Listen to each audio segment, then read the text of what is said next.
Assalamualaikum warahmatullahi wabarakatuh, sobat podcast horor masa kini. Ketemu lagi sama gua Sule. Masih di podcast horor masa kini.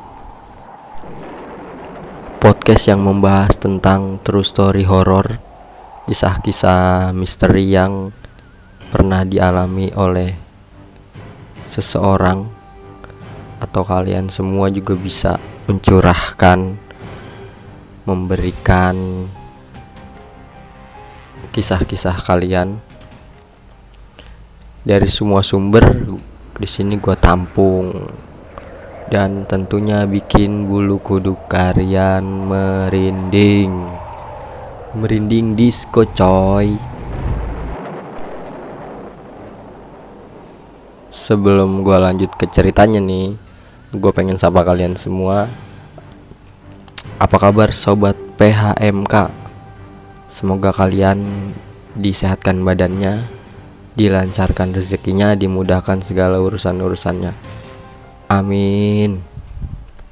Oh iya, semoga kalian dijauhkan dari penyakit atau virus yang sedang melanda bumi ini nih, COVID-19 nih, COVID-19 atau yang disebut sebagai virus corona. Lagi bahaya banget. Tetap stay aja di rumah sambil dengerin podcast horor yang gue bawain di podcast horor masa kini. Sebelum gue ngasih tahu episode gue kali ini, gue minta sobat PHMK pause dulu podcastnya, terus kalian klik share, terus di Instastory kalian masing-masing kalian share podcast horor masa kini di Instastory kalian masing-masing. Oke, gue hitung 1 sampai 3. 1 2 3. Wih, mantap. Thank you ya yang udah support podcast gue ini.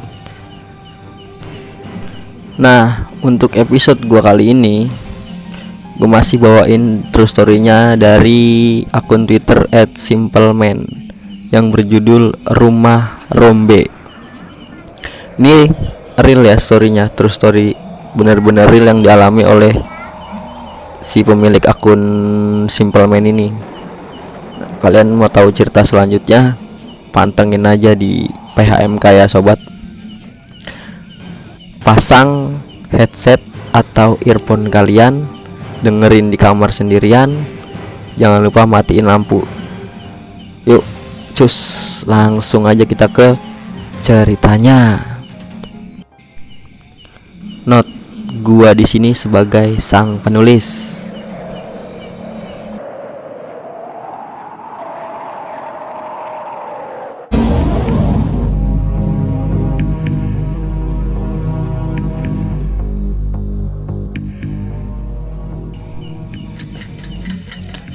Rumah Rombe. Tidak ada yang tidak mengenal peristiwa ini. Sebuah peristiwa yang dulu sempat membuat geger satu desa. Bahkan begitu mengerikannya tragedi ini sehingga membuat banyak orang bergidik ngeri tiap melihat saksi bisu peristiwa ini. Ya, benar, itu adalah Rumah Rombe. Sebelum gua mulai masuk ke bagian ceritanya, tidak ada salahnya bila gua kembali mengingatkan bahwa peristiwa semacam ini sebenarnya banyak di sekeliling kita.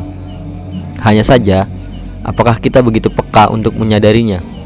Karena apa yang akan kalian baca merupakan satu dari sekian banyak peristiwa-peristiwa yang mungkin di luar nalar kita. Manusia kadang terlalu kecil untuk tahu apa yang tidak seharusnya diketahui, dan mungkin ketidaktahuan itu adalah hal yang membuat manusia dapat bertahan di tengah banyaknya kengerian di sekeliling kita. Baiklah, cukup untuk intronya. Jadi, mari kita mulai ceritanya. Waktu itu tahun 2005. Saat itu gue udah kelas 5 SD. Sebelumnya gue akan tulis kembali di mana gue tinggal. Gue tinggal di sebuah kecamatan dengan 2 desa yang dipisahkan oleh sungai kecil.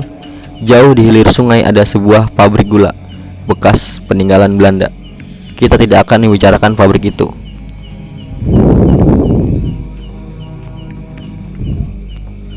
Sesuatu yang mungkin kadang gak bisa diterima oleh akal sehat. Kita masuk ke desa gua lebih dulu, karena apa yang akan gue ceritain adalah salah satu bagian kelam yang pernah gue saksikan dengan mata kepala gue sendiri. Desa gua dulunya adalah sebuah rawa-rawa, sungai yang membelah desa, gak lebih dari sungai kecil yang airnya mengalir dari sungai besar yang jauh di utara. Karena desa gua adalah bekas rawa-rawa, membuat banyak orang berpikir ulang buat tinggal di tempat ini. Tapi yang gue pernah dengar dari cerita bapak soal desa gua adalah hanya ada 7 orang yang pertama kali tinggal di wilayah ini. Itu sebelum desa ini resmi dikenal.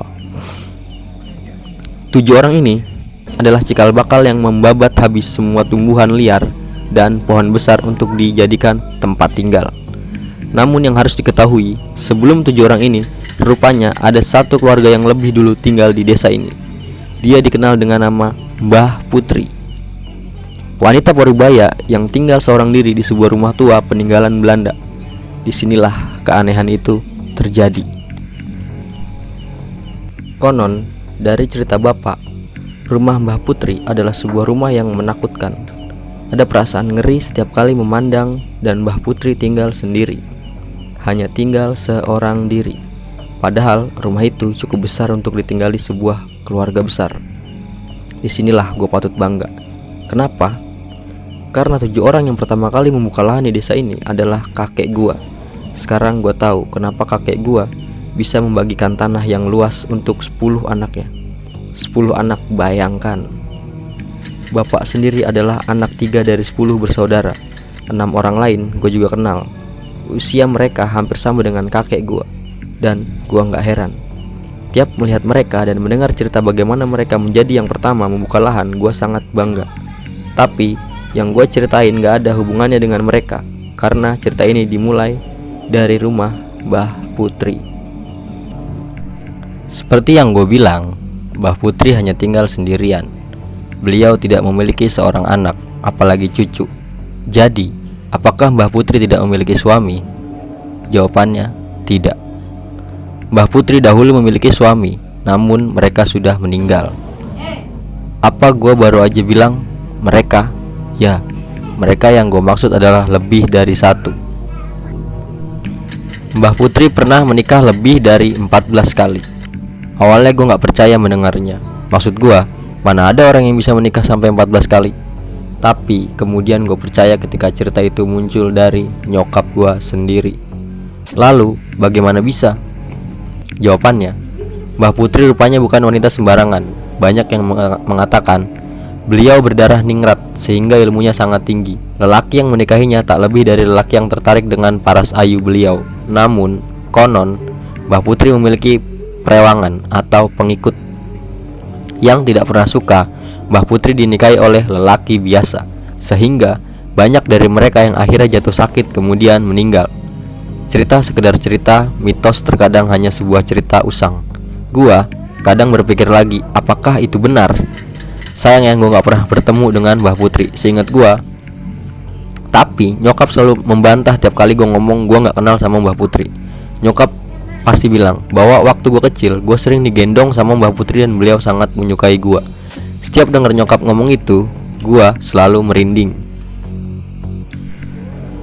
Oke, lalu sekarang apa hubungannya dengan rumah Rombe? Baiklah, setelah ini kita masuk ke menu utamanya. Gua saranin buat kalian yang baca ini, gue gak niat buat nakut-nakutin kalian atau membuat kalian berpikir bahwa apa yang gue tulis hanya omong kosong. Tapi gue cuma bisa bilang, kejadian yang akan gue ceritain adalah satu dari sekian banyak hal yang bisa menimpa siapapun. Terkadang kita gak sendirian. Gue ceritain dari awal kisah ini dibuka. Seperti yang gue bilang, waktu itu gue masih kelas 5 SD pada tahun 2005. Gue masih tinggal bareng kakek gue dan tentu aja saudara-saudara bapak, karena orang zaman dulu kebanyakan bertetangga dengan saudara kandung mereka sendiri, termasuk bapak. Di depan rumah gue sekitar 300 meter ada sebuah rumah besar, megah, luasnya sendiri bisa 6 kali rumah gue. Namun semenjak pemiliknya meninggal, rumah itu menjadi kosong. Rumah itu adalah rumah milik Mbah Putri. Setiap kali pulang ngaji, mau gak mau gue bakal lewat samping rumah itu. Dan entah kenapa setiap melihat rumah itu ada satu titik kecil rasa penasaran yang buat kadang kaki gue seolah diajak untuk masuk ke sana. Ya, seolah-olah rumah itu bisa menarik rasa penasaran seseorang. Bertahun-tahun rumah itu dibiarkan kosong gitu aja. Rumput liar sudah mulai tumbuh di halamannya. Terkadang bila ada waktu, bapak dan tetangga ikut memotong rumput biar terlihat lebih rapi. Di depan rumah itu ada sebuah pohon mangga. Pohonnya besar, jauh lebih besar dari pohon mangga biasa. Rumahnya sendiri menghadap ke arah utara. Tidak ada pagar di sekelilingnya, hanya 2 pintu dengan corak gaya Eropa. Lantainya masih menggunakan bahan tekel. Gue pernah tanya nyokap, kenapa rumah itu dibiarin kosong? Nyokap bilang, gak ada yang mewarisi tanah dan rumah itu. Sampai suatu hari gue lihat sebuah mobil kijang lama berhenti di depan rumah itu.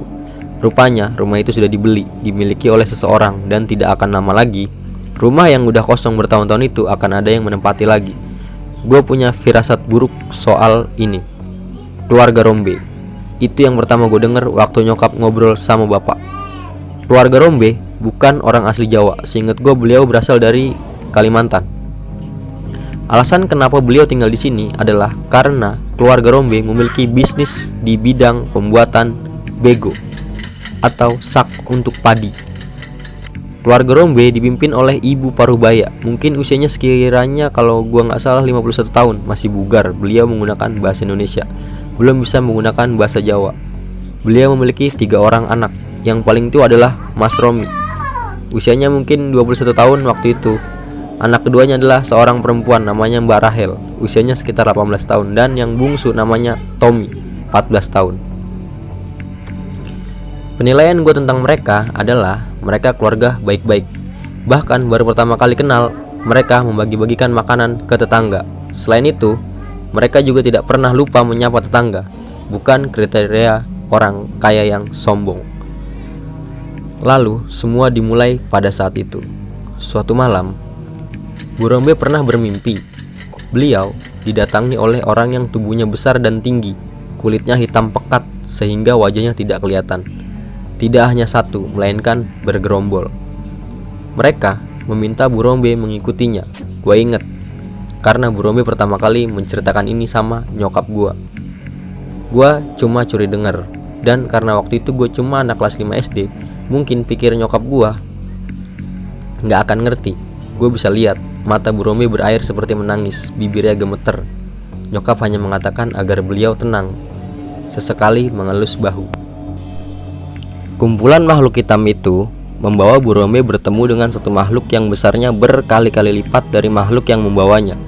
Sebegitu besarnya sampai Bu Rombe tidak bisa melihat wajahnya. Nyokap hanya bisa mengatakan, "Dalboh, hantu tinggi besar." Saat bertemu, Bu Rombe mendengar makhluk itu berbicara bahwa mereka tidak keberatan keluarga Bu Rombe tinggal di sini. Namun mereka mengingatkan untuk berhati-hati selama tinggal di rumah ini. Bu Rombe tidak mengerti maksud ucapan itu. Gue cuma dengerin dan masih bisa lihat wajah ngerinya Bu Rombe. Setelah itu, Bu Rombe terbangun begitu saja. Sejak saat itu banyak kejadian janggal terjadi, dan ini semua hanya menimpa Bu Rombe.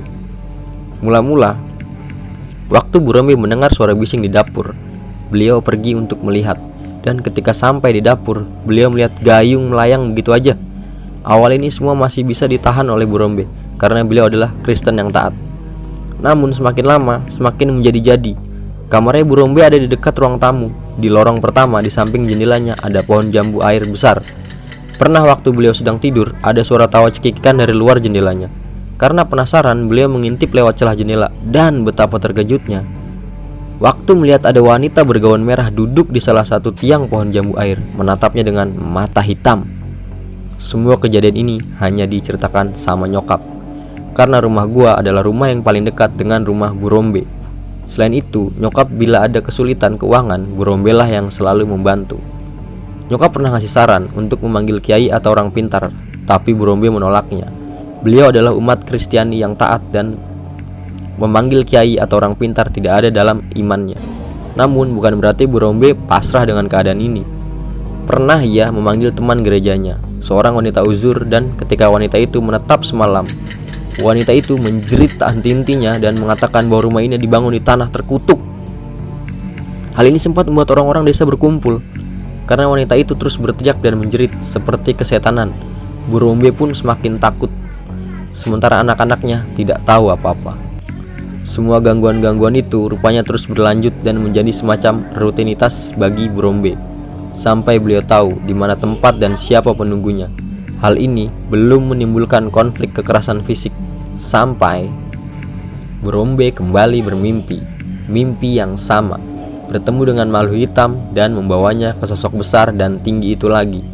Kali ini suaranya marah, sangat marah, sehingga Brombe sampai menangis jadi-jadinya keesokan harinya. Konon beliau marah karena ada tamu yang tak diundang. Sampai sini gua bakal masuk ke cerita yang sebenarnya. Hari berganti hari, dan gue bisa lihat sendiri perubahan yang terjadi dengan Brombe. Beliau menjadi lebih kurus, pucat, dan tampak letih. Gue bisa nebak bahwa mungkin tidur adalah hal yang paling dia hindari, mengingat ketika beliau bercerita ke nyokap bahwa makhluk itu semakin intens mengganggunya, meneror dengan nada marah yang bahkan Brombe sendiri gak mengetahui sebabnya. Tamu tak diundang. Nyokap selalu memberi saran agar Brombe mencari pertolongan seseorang yang mungkin tahu hal-hal yang mengganggunya. Namun Brombe selalu menolaknya. Beliau percaya dengan kekuatan Tuhan dan imannya. Siang itu gue lagi makan di teras. Gue kaget waktu Mbak Rahel nyamperin gue. "Mak, di mana?" tanyanya, wajahnya panik. "Gue pawon di dapur," kata gue.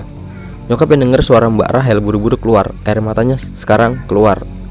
Nyokap segera berlari dengan Mbak Rahel menuju rumah. Gue ikut di belakang mereka. Begitu sampai di dalam rumah, Mbak Rahel nunjuk ke kamarnya Brombe.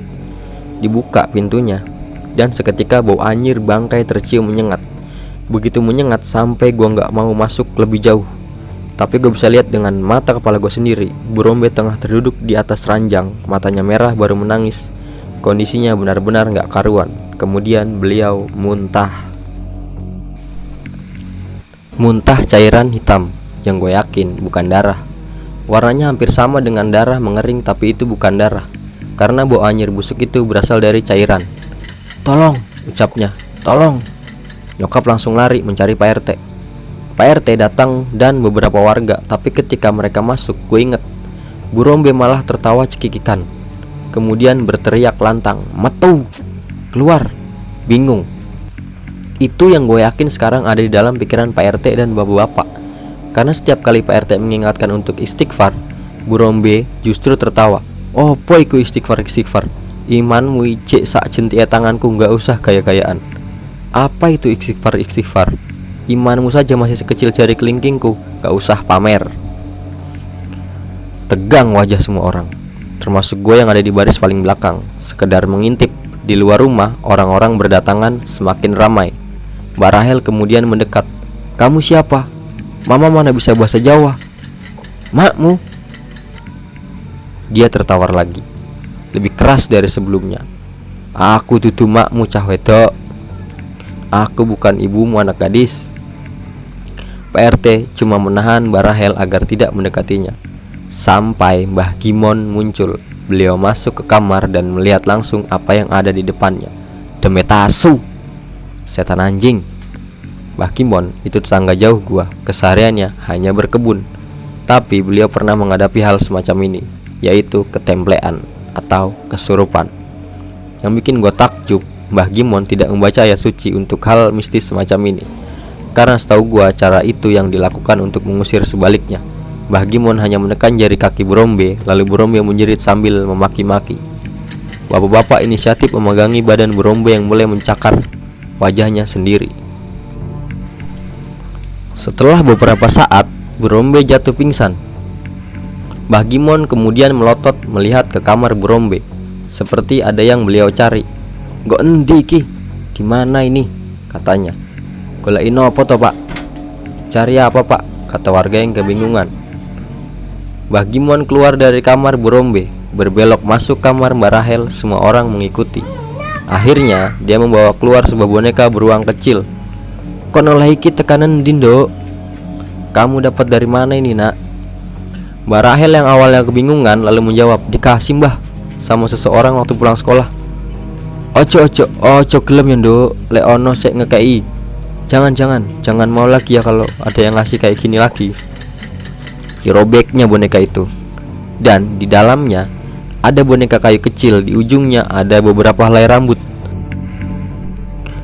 "Ono sing gak seneng ambek keluarga iki. pantes firasat elek terus ben lewat tema iki. Ada yang gak suka sama keluarga ini. Pantas saja firasatku jelek terus setiap melewati rumah ini. Nyokap gue maju dan menceritakan semua. Walah ngono toh. Walah begitu toh, kata Mbah Gimon. Disinilah Mbah Gimon akan membuka rahasia yang nanti bakal jadi bencana fatal bagi keluarga Burombe. Lanjut. Burombe akhirnya tahu apa yang menimpa mereka, termasuk maksud dari tamu itu yang rupanya Mbak Rahel lah yang membawa benda asing masuk. Ibaratnya ada tamu yang tidak diundang masuk ke kawasan yang padat makhluk yang tak kasat mata. Hal itulah yang membuat mereka begitu murka. Mbah Gimon bertanya pada Burombe, apakah beliau setuju bila urusan soal rumah ini diserahkan sama beliau? Karena sejujurnya Mbah Gimon tidak tega melihat Burombe disiksa dengan cara seperti ini. Saya Kristen, jadi kurang percaya hal begituan, mohon maaf, ucap Burombe. Gue yang selalu nempel nyokap mendengar Mbah Gimon mengatakan, jaga gandrang, iku sing neror awakmu. Nek kowe pengen weruh, jaga gandrang, itu yang neror dirimu bila kamu ingin tahu. Nyokap menjelaskan sama Burombe, dan Burombe kemudian bertanya, apa itu jaga gandrang, Mbah? Tanya Burombe. Pasukan jin, kata Mbah Gimon. Wis ditandur suwe ambek sing duwe omah iki mbiyen. Awakmu gak disenengi asline kok kene, gak diterima, roh akibate. Sudah lama ditanam oleh yang punya rumah ini dulu. Kamu tidak disukai sebenarnya di sini, gak diterima. Tahu akibatnya. Nyokap yang nerjemahin. Apa akibatnya, Mbah? Kata Burombe. Apes, acur, bosok, mati. Sial, hancur, busuk, mati, kata Mbah Gimon. Nyokap sampai gak bisa jelasin ke Burombe. Nyokap hanya bersimpati, namun Burombe tampaknya tahu apa yang diucapkan Mbah Gimon. Lalu saya harus apa, Mbah? Dibongkar ae kabeh. Nek awakmu gelem percaya aku iso paling bongkar. Burombe kemudian mengiyakan tawaran Mbah Gimon. 7 hari kata Mbah Gimon, beliau mau berpuasa terlebih dahulu. Gue inget malam itu ramai karena sampai ngadain bantengan, potong kepala sapi sampai tumpengan warga. Semua itu ditanggung oleh Burombe. Keesokan malamnya Mbah Gimon memulai ritualnya. Beliau hanya memutari rumah. Beberapa kali tampak menancapkan pasak. Pasaknya dari bambu kuning dan di ujungnya ada tali pocong. Burombe hanya duduk di teras, sementara warga berkerumun melihat, seperti pertunjukan. Gua kadang rada nyengir kalau nginget ini. Maksud gua, hal yang kayak gini memang harusnya gak perlu dibuat seboh ini. Namun, omongan mulut ke mulut dan tentu maksud tujuan asli Mbah Gimon seolah menguburkan niat baik beliau menjadi ajang pamer ilmu. Gua gak dibolehin keluar rumah. Padahal banyak warga yang nonton langsung. Akhirnya gue cuma bisa curi-curi lihat dari jendela kamar. Di sini malapetaka terjadi. Gue nggak tahu apa yang dilakukan Mbah Gimon karena 9 orang langsung jatuh pingsan. Hal ini membuat warga panik. Tapi Mbah Gimon hanya bilang mereka hanya kerasukan biasa, bukan hal serius. Kadang malapetaka kecil adalah pertanda untuk malapetaka yang lebih besar. Acara yang sebenarnya sangat ramai menjadi sepi, hening, goyang di dalam rumah, bahkan bisa merasakan anginnya udah jadi berubah. Jauh lebih dingin. Imbasnya dimulai ketika Burombe tiba-tiba menangis. Burombe menangis di teras rumah. Mbah Gimon yang melihat gelagat itu mendekatinya. Ketika Mbah Gimon mendekat, Burombe tertawa cekikikan, kemudian menangis lagi, tertawa lagi. Hal itu terjadi terus sepanjang malam. Disitulah Mbah Gimon tahu di mana batasan dia harus berhenti. Esoknya Mbah Gimon meminta maaf, dia tidak bisa lagi membantu Burombe. Akibatnya setiap malam Burombe akan melakukan hal yang sama, tertawa, menangis, tertawa lagi, kemudian menangis lagi. Namun yang paling buruk dari itu adalah di punggung Burombe selalu ditemukan luka lebam biru. Padahal beliau baik-baik aja. Keluarga besar Burombe akhirnya menyarankan agar beliau meninggalkan rumah itu. Bahkan pihak keluarga sampai harus melakukan pembersihan. Namun itu tidak merubah apapun. Nasi sudah menjadi bubur. Tepat 4 bulan setelah mereka pergi dari rumah itu, Burombe meninggal dunia. Gue gak tahu karena apa beliau meninggal. Orang-orang mengatakan beliau sakit keras, namun cuma nyokap gue yang bilang beliau diikuti sejak kejadian malam itu. Nyokap bicara bukan karena dasar. Karena sebelum Brombe pindah, beliau menemui nyokap untuk pamit. Dan ketika dia pamit, beliau mengatakan umurnya tidak akan panjang, dan bila nanti beliau meninggal, beliau tidak mau dikuburkan di dekat tanah ini. Kisah ini belum berakhir sampai di sini, karena ada dua keluarga yang kelak akan tinggal di rumah itu. Dan ada sebuah cerita dari mulut ke mulut.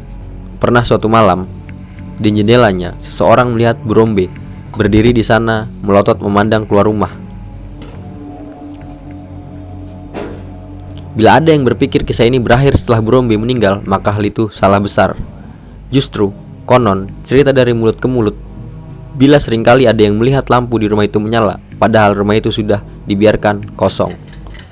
Gue bukan gak pernah mengalaminya, sebaliknya malah. Gue pernah sekilas melihat bayangan seseorang melintas di jendelanya. Perawakannya menyerupai Brombe dengan rambut panjang dan keriting. Tapi dari semua cerita tentang sosok menyerupai Brombe, gak ada yang mengalahkan kisah ini. Pernah suatu malam, ada penjual bakso lewat. Gue pikir gak ada orang seniat ini buat jualan pukul 1 dini hari. Maksud gue, siapa juga yang mau makan bakso jam 1 malam. Hal itu yang dilakukan oleh penjual bakso ini. Gue tahu, sebelumnya dia gak pernah lewat sini. Lewatlah dia di depan rumah. Kemudian seseorang memanggil, "Bakso mas," kata suara yang memanggil. Keluarlah yang konon kata penjual, seorang wanita parubaya mengenakan gaun tidur putih dari rumah tersebut. Si pedagang melayani seperti biasa. Namun kisah ini pertama kali diceritakan oleh Mas Edi. Mas Edi kebetulan dapat giliran jaga. Ketika Mas Edi melihat dari jauh gerobak bakso yang tengah berhenti, Mas Edi mendekatinya, berniat memesan untuk menambal perutnya yang lapar. Entah apes atau apa.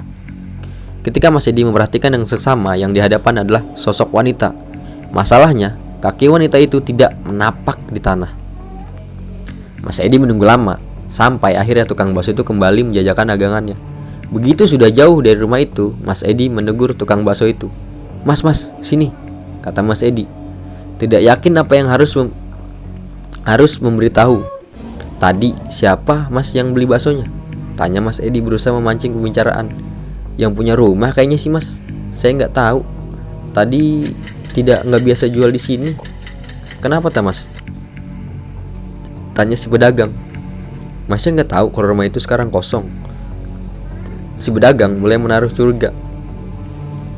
"Tadi yang beli, mohon maaf mas, sepertinya kuntilanak mas," jawab Mas Edi. Alih-alih si pedagang merasa takut, beliau justru sekarang tahu alasan kenapa pertanyaan yang mengganjalnya sekarang terjawab. "Oh, pantes mas," kata si pedagang. "Pantes bagaimana maksudnya mas?" tanya Mas Edi. "Mana ada orang bayar bakso pakai daun?" Setelah itu, pedagang bakso itu pun pergi. Gua rasa cerita ini cukup untuk menutup keluarga Brombe dan kenapa rumah itu begitu terkenal dengan nama Rumah Rombe. Gue inget, nyokap baru ngasih tahu kalau kita akan pindah rumah. Jujur, gue nggak suka diajak pindah, meskipun masih satu desa, hanya berganti RT. Gue udah nyaman.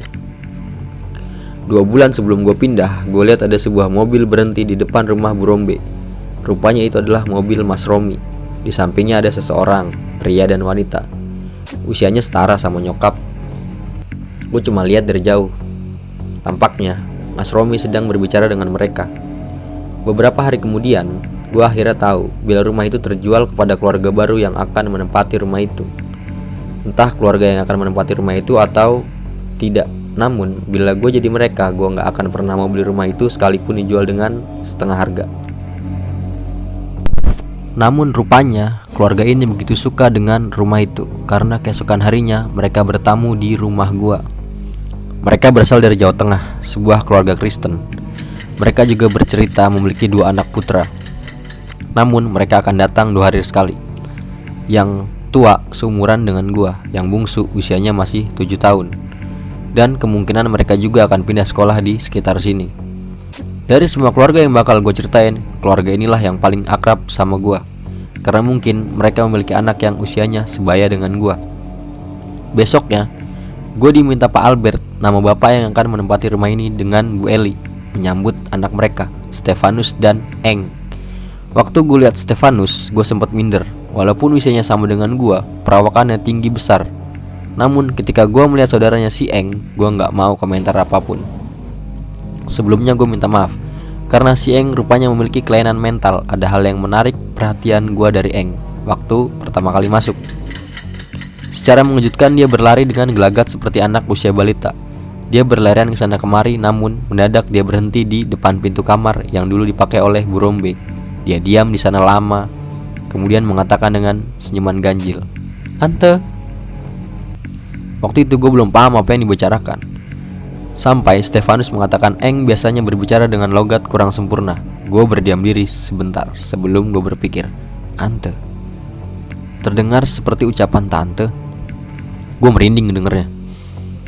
Gue mencoba bersikap biasa aja, terutama saat gue ada di dalam rumah itu. Suasana gak enak banget. Pak Albert meminta gue ikut berkeliling rumah, melihat ada apa aja. Sebenarnya gue gak mau, tapi Stefanus waktu itu cerita mau ngajak gue main game. Game waktu itu adalah hal yang sangat mahal, jadi gue iyain. Sebelumnya gue cuma pernah ke rumah ini gak lebih melewati kamar Bu Rombe. Di sebelahnya masih ada 2 kamar lagi, yang gue perkirakan adalah kamar Mbak Rahel dan Mas Romi dulu. Namun hari ini gue baru tahu bila rumah ini rupanya sebesar ini. Kalau kalian tahu kebanyakan rumah Belanda rata-rata dibangun dengan pondasi yang tinggi, gue nggak tahu kenapa. Karena kebanyakan rumah model Belanda selalu memiliki tangga untuk naik maupun turun. Dan sekarang gue tahu, rupanya letak kamar mandi jauh di bawah. Gue harus menuruni anak tangga yang tingginya nggak lebih dari 1 meter. Di sana ada beberapa pintu kamar dan dapur. Dapurnya sendiri masih menggunakan tungku dan beralaskan tanah, sementara lantai di atas menggunakan tekel. Dari semua tempat di rumah ini, suasana paling menakutkan memang di area dapur dan kamar mandi. Bulu kuduk gue merinding. Pak Albert hanya melihat sekeliling. Namun perasaan gue semakin gak enak waktu Pak Albert membuka pintu demi pintu di area dapur. Seperti firasat muncul gitu aja. Di dalam kamar itu hanya ada ranjang tua, temboknya pengap dan sedikit bau. Bila kalian ingin membayangkan, bayangkan saja sebuah ruangan di dalam penjara. Nyaris seperti itu suasana kamar di lantai bawah. Setelah gue balik, gue sampai kepikiran gak mau lagi balik ke rumah itu sementara waktu.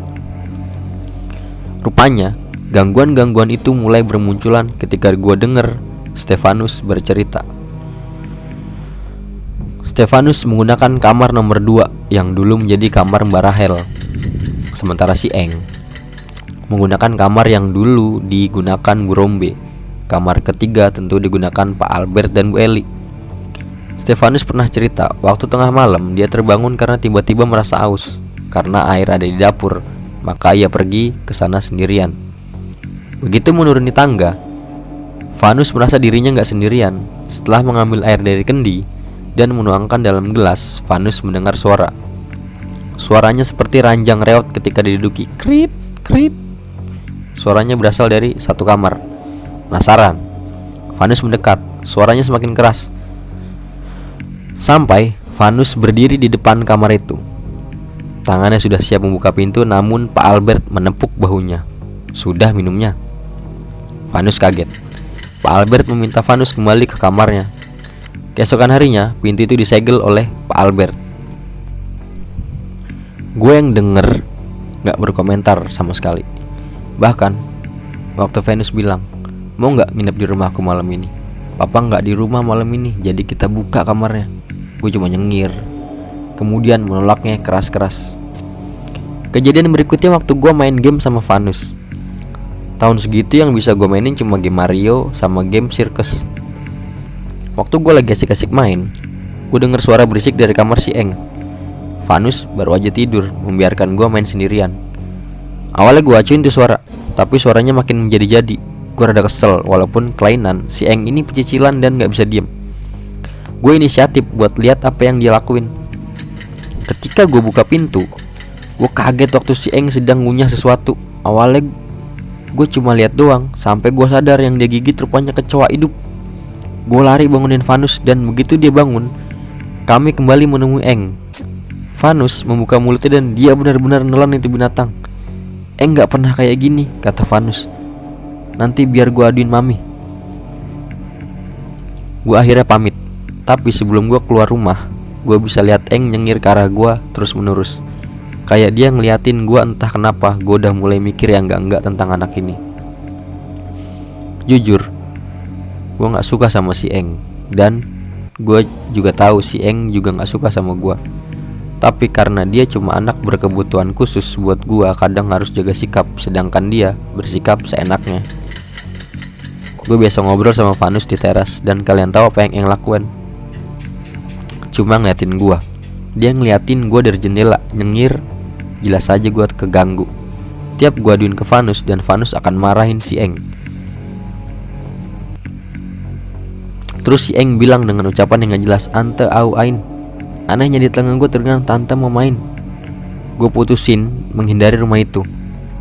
Suatu hari pulang dari sekolah, gue dipanggil Pak Albert. Ditanya ini itu, kenapa gue gak pernah main kesini lagi. Gue gak bisa jawab. Pak Albert ngajak ke halaman belakang, dimana dulu itu adalah tempat kamar mandi lama. Jadi semenjak Pak Albert tinggal di sini, beliau membangun kamar mandi baru. Area di sekelilingnya ditutupi oleh pagar bambu. Di sana banyak ayam kate dilepas. Pak Albert mengatakan kalau beliau suka sekali berternak ayam kate. Waktu gue cuma ngelamun ngeliatin ayam-ayamnya, Pak Albert mendadak bilang, "Kamu bisa lihat ya?" Gue kaget. "Lihat apa nggih, Pak?" tanya gue. "Lihat begituan." "Boten, Pak, boten sakit ku loh." "Tidak, Pak, tidak bisa saya." "Oh." Pak Albert tersenyum lalu berucap, "Kalau gitu bisa merasakan pastikan." Gue cuma bengong melihat Pak Albert. Di sini gue baru tahu rupanya meski beliau Kristen, tapi beliau bisa melihat hal-hal begituan. Gue kaget, lebih ke gak nyangka sih. Beda banget sama almarhumah Bu Rombe yang beragama Kristen dan gak percaya hal yang begituan. "Kamu mau tak kasih tahu ada apa aja di sini?" Mendengar itu gue diem. "Kamarnya si Eng," kata Pak Albert. "Ada wanitanya. Apa sebelumnya kamar itu dipakai wanita?" "Siapa namanya?" Sebentar. "Mama Rombe ya?" Membicarakan hal seperti ini di tempat kejadian buat gue gemeter. Gimana gue gak gemeter kalau mereka dengar bagaimana nasib gue. Rupanya Pak Albert gak menghentikan pembicaraan ini, padahal gue udah nunjukin gelagat gak nyaman. Si Eng berasa dimong sama dia. "Kamu juga hati-hati ya, kalau kamu nunjukin ketidaksukaanmu sama Eng, takutnya dia apa-apain kamu." Pak Albert bicara itu sambil tertawa. Gua pucat. "Yang paling jahat ada di dapur dan kamar mandi lama. Kayaknya penunggu tetap. Bentuknya mirip pasukan jin," kata Pak Albert. "Wajahnya serem, gak pernah ketawa kayaknya. Di kamarnya ada mbah-mbah tua, gak cuma satu, tapi banyak banget." Pak Albert menerawang jauh. "Saya penasaran, rumah ini sepertinya dibangun di atas tanah pembantaian." Kemudian Pak Albert nunjuk pohon jambu air. "Kamu tahu apa yang ada di sana?" Katanya kuntilanak merah, di sebelahnya ada 4 kuntilanak putih juga. "Tahu bedanya?" ucap Pak Albert. Gua semakin gak nyaman. "Yang merah itu ganas, yang putih juga sama, tapi yang merah biasanya main fisik. Tampaknya dia gak suka sama saya." Pak Albert nyengir kembali. Setelah lama, akhirnya gue beranikan diri untuk bertanya, "Bapak gak takut?" Pak Albert kemudian mengatakan, "Tuhan yang menciptakan mereka, kenapa harus takut?" Gua antara kagum dan bingung, sampai akhirnya gue inget dan ngomong, "Nama pemilik sebelumnya memang Bu Rombe, Pak. Katanya beliau meninggal karena..." Pak Albert memotong ucapan gua. "Disantet ya?" "Saya yakin pasti disantet." "Bapak tahu dari mana?" tanya gua. "Bau daun jarak. Di kamarnya menyengat bau daun jarak, dan juga masih ada makhluk yang membawa santetnya," ucap Pak Albert. "Maksudnya, Pak?" "Si Eng sekarang sedang main sama jinnya. Dia yang menyerupai Mama Rombe." "Bapak gak takut Eng kenapa-napa?" tanya gue khawatir. "Kenapa takut? Pada dasarnya mereka kayak kita, butuh teman. Mungkin mereka bisa lihat kalau Eng gak seperti kebanyakan manusia." "Gimana maksudnya, Pak? Menurut kamu mereka jahat apa tidak?" "Jahat, Pak," kata gue lagi. "Mereka jahat karena sudah membawa maut pada Bu Rombe." Pak Pak Albert cuma tersenyum, kemudian balik bertanya, "Yang jahat mereka apa yang nyuruh?" Gue tertegun. "Yang nyuruh, Pak." "Bener," kata Pak Albert. "Di agama saya mengajarkan kedamaian, tapi pada dasarnya manusia memang serakah. Mereka nggak lebih dari objek sebagai jalan pintas untuk mendapatkan sesuatu. Kalau mereka sudah mengganggu, itu karena awalnya terganggu. Di sini kita harus banyak bercermin, hidup berdampingan lebih baik." Pak Albert kayak tahu sesuatu yang ada di dalam diri gua.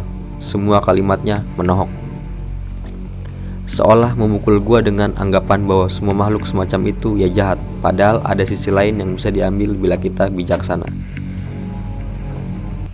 Gua akhirnya yakin bila Pak Albert memang sudah benar menempati rumah ini, tapi gua nggak tahu bila dia menyembunyikan sesuatu. Karena ketika gua tahu, gua sangat prihatin dengan akhir keluarga ini.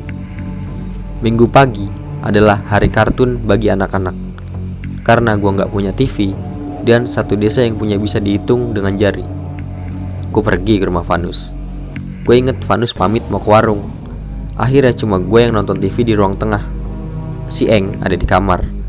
Jarak antara ruang tengah dan kamar Eng hanya beberapa langkah aja. Pas gue lagi asik-asik nonton kartun, gue kaget waktu Eng teriak kenceng. Si Eng ini memang kerjanya aneh-aneh. Gue gak sekali dua kali lihat dia ngomong sendiri, lompat-lompat sendiri, sekarang teriak. Akhirnya gue ngecek dan buka pintu kamarnya. Di rumah sedang kosong. Pak Albert dan Bu Eli ada acara di gereja. Begitu gue lihat apa yang terjadi, gue panik. Si Eng seperti orang ayan. Dengan posisi tidur di lantai, dia menjerit, kaki dan tangannya bergerak-gerak. Gue yang kebingungan akhirnya lari mendekatinya. Begitu tepat di depan Eng, punggung si Eng tiba-tiba nekuk. Badannya gak normal asli, kayak ada tenaga yang gede nekuk badan dia. Gue akhirnya lari keluar rumah. Di depan ada Vanus baru balik dari warung. Gue langsung bilang, "Eng kerasukan." Kami masuk barengan. Pas pintu dibuka, gue lihat Eng lagi tiduran di atas ranjang. Tampak kayak gak kejadian apa-apa. Vanus lihat gue dengan wajah bingung. Apalagi gue yang lebih bingung lagi. Gue jelasin, tapi Vanus cuma iya-iya aja. Gue berencana mau cerita ke Pak Albert, tapi kayaknya dia gak bakal peduli. Toh dia yang ngebiarin Eng main-main sama begituan. Besok ya gue dengar berita mengejutkan. Pak Albert dan Bu Eli mau cerai. Di sini gue baru tahu, ternyata dari semua orang yang tinggal di keluarga ini, rupanya Bu Eli yang paling tersiksa. Dan sekarang gue paham kenapa beliau sekarang jauh lebih kurus. Gua gak mau cari tahu, tapi Vanus cerita kalau awalnya Bu Eli ngajak pindah rumah lagi, tapi Pak Albert menolak keras-keras. Beliau beralasan sudah nyaman tinggal di lingkungan ini. Bu Eli akhirnya mengalah. Tapi bagai api dalam sekam, teror yang dilalui Bu Eli buat gue mikir lagi. Apa yang dilakukan Bu Eli sehingga mereka mengganggu sebegitu hebatnya sama beliau? Rupanya ada sesuatu yang janggal dengan semua ini. Dan ini dimulai oleh Pak Albert sendiri. Bu Eli mengancam akan pergi dengan Eng. Si Vanus akan ikut Pak Albert. Rupanya ini ditentang lebih keras. Eng tetap tinggal, Vanus boleh pergi dengan Bu Eli. Gue yang denger mereka selalu bertengkar, bikin gue gak nyaman. Terlebih Vanus merasa dirinya gak diinginkan, sedangkan adiknya yang memiliki kekurangan justru diperebutkan. Gue cuma bisa bersimpati. Akhirnya Vanus dan Eng tetap tinggal di tempat ini. Gue akhirnya tanya apa yang membuat Bu Eli gak nyaman. Rupanya awalnya dari luka misterius di tubuh Bu Eli. Gue yang denger langsung curiga. Gejalanya mirip sama Bu Rombe. Lebamnya di mana? Kata gue. Di badan biru-biru. Pernah waktu Pak Albert tidak di rumah, Bu Eli sedang mau beristirahat. Lalu tepat saat dia merebahkan badannya, tubuhnya seperti ditekan dengan sangat keras. Sebegitu kerasnya sampai tidak bisa menjerit. Dan itu terjadi sampai pagi. Pas Pak Albert pulang, Bu Eli menangis. Bu Eli menceritakan semuanya, tapi Pak Albert hanya mengatakan mungkin efek kelelahan. Semua terus terjadi sampai akhirnya setiap Bu Eli tidur mulai bermimpi aneh-aneh. Salah satunya dia dikepung oleh makhluk hitam yang besar-besar. Bu Eli hanya bisa menjerit melihat mereka marah. Ini terus berlangsung seperti teror yang tidak ada habisnya, yang membuat Bu Eli akhirnya tidak kuat ketika dia melihat Eng badannya panas dan dari hidungnya keluar darah terus-menerus. Setiap mau dibawa ke rumah sakit, Pak Albert akan menolaknya, mengatakan ini hanya sakit biasa. Bu Eli akhirnya pergi setelah tidak sanggup lagi untuk tinggal. Vanus akhirnya sadar ketika dia mengatakan ada yang gak beres sama rumah ini. Setelah tinggal di sini, keluarga gue kayak tertimpa sial terus. Gue cuma bisa ngebatin firasat gue gak enak sama si Eng. Apa yang gue khawatirin rupanya bener. Eng, anak yang hyperaktif itu, mendadak menjadi anak pendiam. Bahkan terkadang seharian hanya mengurung diri dalam kamar. Gue merasa ada yang disembunyiin. Selama ini gue gak pernah menghabiskan waktu sama Eng, namun hari ini ketika gue lihat dia ada di dalam kamarnya, gue mendekatinya, mencoba berinteraksi dengan dia. Setiap gue ajak dia bicara, dia hanya mengatakan hati-hati, hati-hati.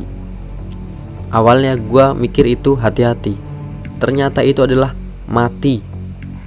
Semakin lama, Pak Albert juga terlihat mencurigakan. Beberapa kali gue denger Pak Albert jadi bahan omongan warga. Mulai dari dia sering keluar rumah malam-malam buat pasang dupa, atau teman-temannya yang berperilaku dan penampilan aneh. Hal ini membuat banyak warga cemas. Vanus juga merasa ada yang berubah dari adiknya. Setiap malam dia seperti mendengar suara yang berasal dari kamar adiknya. Suaranya seperti suara tertawa, hanya saja itu suara perempuan. Waktu itu malam hari, gue kebetulan lagi main ke rumahnya Vanus. Tiba-tiba gue kaget waktu ada yang bertamu malam hari. Rupanya itu Mbah Timan. Siapa Mbah Timan? Beliau adalah ketua RW. Pak Albert yang menemui Mbah Timan didampingi Pak RT. Gue gak sengaja curi denger obrolan mereka yang tampak serius. Jangan lakukan Pak, kata Mbah Timan, kasihan. Begitu-begitu juga dia anak bapak, darah daging Anda. Gue coba mengorek informasi. Apa yang dikatakan Mbah Timan mendapat penolakan, seolah Pak Albert tidak paham ke arah mana tujuan dari percakapan mereka. Gue sendiri melihat Eng semakin pucat, badannya bahkan terlihat seperti tulang dibalut kulit. Vanus mengatakan si Eng sekarang lebih sering muntah. Masalahnya setelah dia muntah hidungnya akan mengeluarkan darah. Puncak dari tragedi ini terjadi ketika Jumat Kliwon. Gue dikejutkan dengan teriakan dari Vanus. Dia menjerit meminta tolong. Warga yang mendengar segera berkumpul. Vanus segera membawa mereka masuk ke dalam rumah. Di sana Eng terbujur kaku dengan mata melotot. Gua shock bukan main, karena baru kali ini gue lihat seseorang meninggal dengan cara gak wajar seperti ini. Kejadian gak wajar ini jadi berita besar. Banyak yang menuduh Eng meninggal karena ditumbalkan oleh Pak Albert. Pak Albert sendiri sedang tidak ada di tempat karena beliau sedang ada di urusan seperti biasa. Namun begitu beliau pulang dan mendengar berita ini, Pak Albert tampak menangis seperti anak kecil. Bu Eli datang ke rumah itu lagi. Amarahnya memuncak dan terjadilah pertengkaran hebat sampai semua warga bisa mendengar apa yang terjadi. Seperti warga, Bu Eli menuduh kematian Eng ada hubungannya dengan Pak Albert, namun tidak ada bukti apapun. Rentetan kejadian ini masih mengganjal di pikiran gue.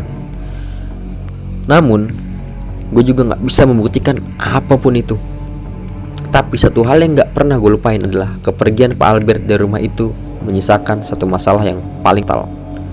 Konon ada satu warga yang pernah melihat Pak Albert menggali tanah belakang rumah di samping kamar mandi lama.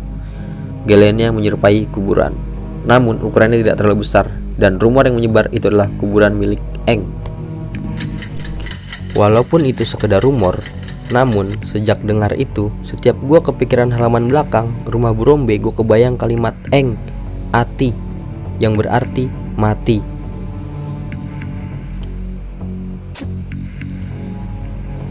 Dan ini keluarga yang terakhir jujur gue gak begitu kenal, karena waktu mereka menempati rumah Rombe, gue udah pindah rumah. Tapi gue masih sering main buat inget-inget kejadian apa saja yang terjadi. Bisa dibilang di sini Pak Albert rupanya membuka petaka yang sebenarnya. Keluarga yang terakhir adalah suami istri yang baru dikaruniai anak masih bayi. Mereka berasal dari keluarga muslim setahu gue, karena saat pertama mereka menempati rumah itu diadakan pengajian dan syukuran. Lalu di mana cerita ini dimulai? Ceritanya dimulai ketika mereka sudah sebulan menempati rumah ini. Kabar yang gue denger, setiap malam hari terdengar suara tangisan bayi mereka yang tidak mau berhenti. Sang ibu seringkali menimang-nimang untuk membuat si bayi tenang. Kamar yang ia pakai adalah kamar bekas Eng dan Burombe. Semakin larut, si bayi semakin menjadi-jadi menangis. Tangisan yang membuat sang ayah heran, karena ini terjadi hampir setiap hari. Namun anehnya, ketika jendela kamar itu dibuka, si bayi berhenti menangis. Bayi kadang memiliki penglihatan yang jauh lebih sensitif. Lalu, apa yang membuat si bayi menangis manakala jendela masih tertutup? Rupanya ada sesuatu yang senantiasa mengganggu bayi itu saat ada di kamar bekas si Eng. Mungkinkah itu si Eng? Lalu, kenapa si bayi berhenti menangis manakala jendela itu dibuka? Rupanya dulu Eng sangat takut dengan kuntilanak merah di pohon jambu tepat di samping kamar. Pertanyaannya, kemana jin yang dulu selalu bermain bersama Eng? Kunci jawabannya adalah Pak Albert lah yang menjadi sumber dari masalah ini. Bagaimana bisa gue tahu? Karena Mbah Timan lah yang akhirnya harus membereskan semuanya. Gue akan coba susun detail dari semua kisah ini lewat sudut pandang Mbah Timan ketika beliau menceritakan ini pada kakek gue. Gue harap kalian bisa memperhatikan setiap detail karena rupanya semua kejadian ini berhubungan satu sama lain. Jujur, nutasin cerita ini dini hari seperti ini bikin gue merinding. Tapi gue udah janji mau nyelesain malam ini, jadi ayo kita lanjut. Kalian ingat dengan Mbah Putri, sepemilik rumah yang pertama. Rupanya suami beliau yang pertama adalah pemilik sebenarnya rumah ini, seorang Londo. Namun beliau sudah meninggal karena hal misterius. Di sini Mbah Timan mengatakan bila Mbah Putri rupanya adalah Bahu Laweyan. Apa itu Bahu Laweyan? Konon mereka yang seorang Bahu Laweyan adalah mereka yang diikuti oleh pasukan jin. Dan siapapun yang menikahi Bahu Laweyan akan mendapatkan petaka berupa kemalangan, kesialan, bahkan kematian. Hal inilah yang terjadi kepada 14 mantan suami Mbah Putri. Yang mengerikan adalah semua jasad mantan suaminya dikuburkan di bawah pondasi rumah. Itulah alasan kenapa rumah ini tinggi di beberapa tempat, sedangkan tanah di dapur lebih rendah dari tempat yang lain. Mbah Putri sendiri menyadari dirinya adalah seorang Bahu Laweyan, sehingga akhirnya beliau membuat perjanjian bahwa tidak akan pernah menikah lagi setelah pernikahan yang ke-14. Dan sebagai gantinya, ia mendapat satu batu pusaka sebagai imbal balik segala kesialan itu. Batu itu disimpan Mbah Putri tepat di salah satu kamar dapur yang dijaga oleh nenek-nenek dan pasukan jin, sehingga tanah di sana menjadi tanah keramat. Tanah yang tidak akan bisa sembarangan ditinggali, apalagi dijadikan hunian bagi mereka yang tidak tahu sejarahnya. Semeninggalnya Mbah Putri, pasukan jin itu tetap tinggal di sana, menjaga batu pusaka yang ditinggalkan oleh Mbah Putri. Kemudian kepemilikan rumah beralih ke tangan Burombe. Di sini, Burombe tidak tahu menahu musibah apa yang beliau peroleh ketika tanpa sengaja ia menemukan batu itu. Namun, Burombe tidak menyadarinya karena cara menemukan batu itu hanya melalui mimpi beliau. Apa yang Burombe lakukan membuat pasukan jin murka, sehingga akhirnya mereka mulai mengganggu, membuat pikiran Burombe semakin kacau, manakala manusia sudah semakin lemah, memudahkan mereka dikuasai akal dan pikirannya. Jin perempuan yang dikirim untuk menyakiti Burombe melalui anaknya Rahel rupanya mendatangkan konflik dengan pasukan jin rumah itu yang merasa terganggu. Ketika energi negatif bertemu dengan energi negatif, akibatnya adalah tolak menolak. Jin perempuan itu rupanya cukup kuat sehingga ia menuntaskan segalanya saat Burombe semakin lemah dan lemah, hingga akhirnya meregang nyawa. Sayangnya, ketika jin santet sudah menunaikan tugasnya, kontraknya terhadap si pengirim akan dianggap lunas, sehingga akhirnya jin perempuan itu menetap di kamar Burombe.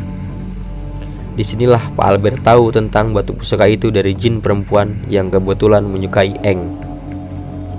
Syarat yang ditawarkan adalah nyawa Eng. Pak Albert setuju dengan syarat itu.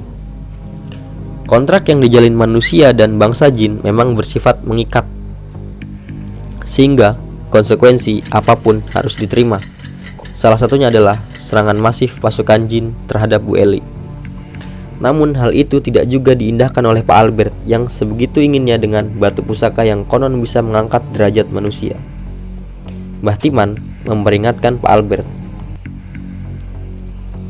atas konsekuensi yang dia buat. Pasukan jin itu bersifat menjaga, tidak menyerang, karena sebelum jauh ada mereka di sini, rumah ini sudah berdiri di tanah yang ditinggali bermacam-macam makhluk ganas, salah satunya kuntilanak merah. Namun, karena ada pasukan jin itu, semua memiliki daerahnya masing-masing. Yang buat gue sedikit merinding dengan cerita ini adalah korban tumbal akan senantiasa penasaran. Itulah alasan kenapa Aeng tidak pernah meninggalkan kamar itu. Dengan semua kesimpulan yang Mbah Timan ceritakan membuat gue jadi tahu Pak Albert berhasil mendapatkan batunya. Konsekuensinya yang dia dapat, keluarganya hancur, Aeng tewas sebagai tumbal. Sekarang semua yang ada di sana menjadi bebas dan hal ini menimpa keluarga ini. Teror yang paling sering mereka dapat adalah setiap malam seringkali terdengar suara wanita menangis dan bila dicari suaranya menghilang. Ketika tidak dicari, suaranya akan terdengar lagi. Ini yang terjadi di sepanjang malam. Di dapur, rupanya ditinggali oleh makhluk berperawakan besar. Sayangnya ia hanya mengganggu dengan menjatuhkan barang-barang dapur. Di siang hari, kadangkala si istri selalu mendengar suara kaki berlarian. Terkadang ranjang berdencit, seolah-olah ada yang menginjak ranjangnya. Beberapa kali sudah diadakan pengajian hingga memanggil orang pintar. Hampir semua menjawab dengan jawaban yang sama. Tanah ini bukan tanah yang cocok untuk tempat tinggal. Sebegitu hitamnya tempat itu sampai akhirnya ketika malam hari di mana sang ibu pergi untuk membuang air, saat ia kembali, jabang bayi yang ia tinggal dalam kamar menghilang. Yang pertama kali menawarkan bantuan tentu saja Mbah Timan yang dibantu para warga. Mereka semua diminta berkumpul di luar rumah sementara Mbah Timan membaca ayat suci.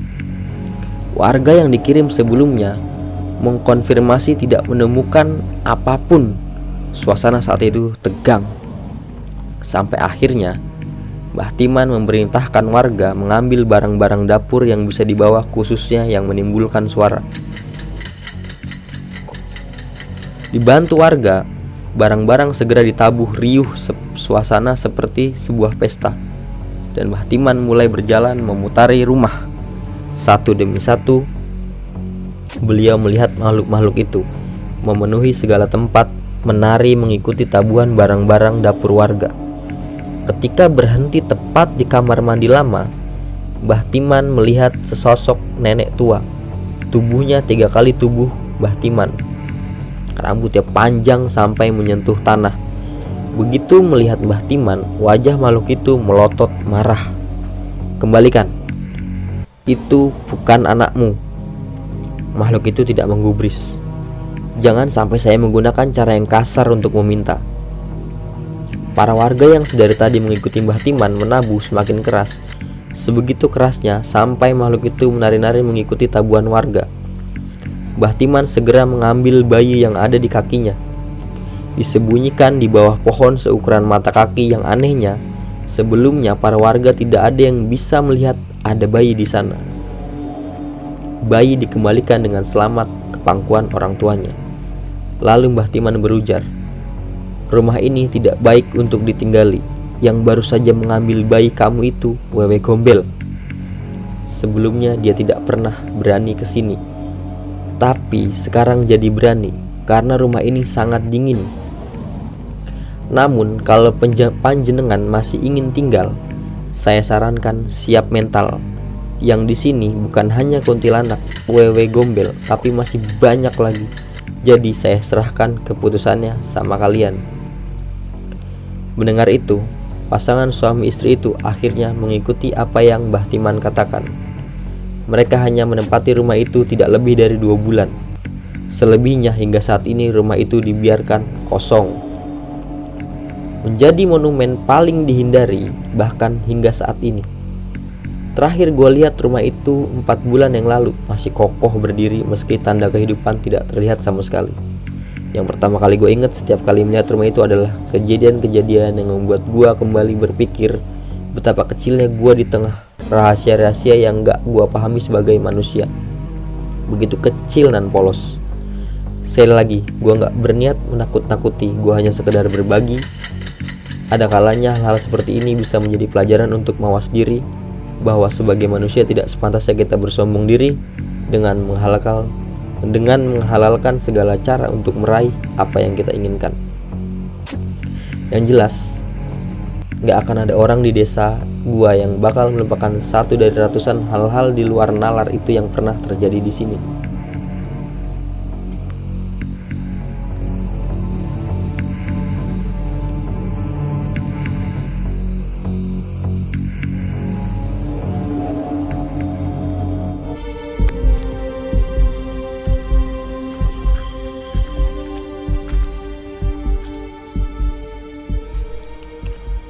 Oke, itu tadi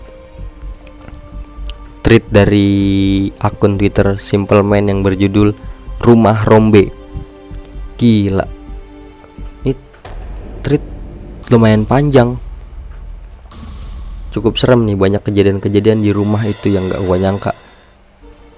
Ternyata rumah Rombe itu ya gitu ceritanya tuh yang tadi gue bawain. Asal usulnya di desanya si Simple Man ini. Cukup serem bukan? Bikin bulu kuduk kalian merinding. Merinding juga, ngeri juga. Banyak pelajaran yang bisa dipetik dari cerita rumah Rombe itu tadi.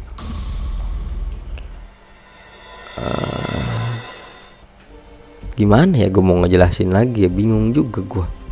Ini kejadian di luar logika banget nih, di luar nalar. Anak-anak zaman sekarang mungkin banyak yang gak percaya juga sih, bilang hoak lah, apalah, tapi ya ini real adanya nih.